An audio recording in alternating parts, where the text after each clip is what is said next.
जिस व्यक्ति ने भी सिलाई मशीन का आविष्कार किया वह वास्तव में एक जीनियस इंसान था। क्या आपने कभी सोचा है कि एक सिलाई मशीन कपड़े के दो टुकड़ों को एक साथ मजबूती से कैसे सिल देती है? आज आइए हम उन सामान्य लगने वाले टांके और धागों के पीछे के जीनियस डिजाइन को उजागर करें। जब भी आप कपड़ा सिलते हैं, सुई को एक तरफ से कपड़े के बीच से डालते फिर दूसरी तरफ से बाहर निकालते हैं, लेकिन किसी मशीन के लिए ऐसा करना लगभग असंभव है। इसलिए यदि आप सिलाई मशीन का आविष्कार करना चाहते हैं, पहला कदम सिलाई का एक बिल्कुल नया तरीका सामने लाना पड़ेगा। कपड़े में सुई डालते समय यह सबसे पहले कपड़े के नीचे प्रवेश करेगा, लेकिन जब आप इसे बाहर निकालते हैं तो धागा भी खींच लिया जाएगा, क्योंकि सुई सिर्फ एक ही तरफ नुकीली होती है। इसलिए हमें कोई रास्ता ढूंढने की जरूरत है। जब हम धागा सिलाई के लिए नीचे से ऊपर निकालते हैं तो धागा उलझने की वजह से बाहर नहीं निकल पाता है। इसलिए जीनियस इन्वेंटर एक समाधान लेकर आए। सुई कपड़े से होकर गुजरती है और सुई के धागे को सुई के छेद से नीचे ले जाती है, फिर सुई ऊपर की ओर बढ़ जाती है। मूल धागे के फंदे को झुकने के लिए मजबूर किया जाता है। इस समय किनारे पर लगा हुक तेजी से अंडाकार फंदे को पकड़ लेता है और इसे नीचे की ओर खींचता है। जब सुई वापस आती है तो हुक वास्तव में पीछे चला जाता है। इस बिंदु पर सुई पहले की तरह फिर से नीचे आ जाती है और हुक फिर से पूरी तरह से ऊपर आने लगता है। जब सुई फिर से ऊपर जाती है तो सिलाई छेद और कपड़े के बीच की दूरी फिर से कम हो जाती है। लंबे फंदे को फिर से एक अंडाकार फंदे से बाहर निकाला जाता है। हुक इसे फिर से खींच लेता है और उसे पहले जैसे ही लंबे फंदे में बदल देता है। मशीन में यह काम बार बार होता रहता है। इस सिलाई को चेन सिलाई कहा जाता है, लेकिन चेन सिलाई में एक स्पष्ट रूप से खामी भी होती है। यदि धागा ढीला है तो सभी टांके आसानी से निकाले जा सकते हैं। इसलिए हमें अधिक पेचीदा और मजबूत टांके लगाने की विधि डिजाइन करने की आवश्यकता है।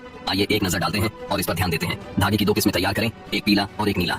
धागा कपड़े के माध्यम से पूरी तरह नीचे चला जाता है। दूसरे धागे को ऊपरी धागे के फंदे से पूरी तरह गुजारें, फिर सुई को पीछे खींचें और अतिरिक्त धागा खींच लें। हम जो करते हैं वह इन दो धागों को आपस में जोड़ते हैं, इसीलिए इसे लॉक स्टिच कहा जाता है। हालांकि अधिकांश आधुनिक सिलाई मशीनें आगे पीछे चलने वाले शटल के बजाय बॉबिन पर काम करती हैं। घूमने वाला खांचा हुक के अंदर स्थित होता है। आइए देखें कि यह कैसे काम करता है। बॉबिन ऊपरी धागे को खींचती है और सबसे निचले बिंदु तक जाती है, फिर यह थोड़ा पलट जाता है, फिर यहीं पर एक छोटी सी गांठ बनेगी। जब रोटरी हुक घूमता है तो छोटे फंदे को रोटरी हुक द्वारा पकड़ लिया जाता है और ऊपरी धागे को बॉबिन के चारों ओर पूरी तरह से खींच लिया जाता है। फिर सुई फिर से बाहर निकलती है और अतिरिक्त धागा खींच लेती है, जिससे एक और फंदा बनता है। लेकिन पूरी प्रक्रिया में अभी भी एक महत्वपूर्ण चीज गायब है। प्रत्येक सिलाई सिलने के बाद कपड़े को कैसे हिलाएं? शुरुआती सिलाई मशीनों में प्रत्येक सिलाई के बाद कपड़े को हाथ से हिलाया जाता था। ये स्पष्ट रूप से धीमा था और टांके आसमान दूरी पर थे। बहुत से लोगों ने कुछ डिजाइन आजमाए, लेकिन सबसे सफल आविष्कार विल्सन का था। उनका आइडिया कपड़े के कोने को दबाने के लिए धातु के एक छोटे टुकड़े का उपयोग करना था। जब सुई कपड़े में न हो तो खांचे के साथ धातु का एक छोटा टुकड़ा नीचे से ऊपर धकेला जाएगा। ये कपड़े को पकड़ता है और फिर 1 इंच पीछे ले जाता है। अब कपड़े को आगे धकेले जहां अगली सिलाई होने वाली है। इस डिजाइन का उपयोग आज लगभग सभी सिलाई मशीनों में किया जाता है।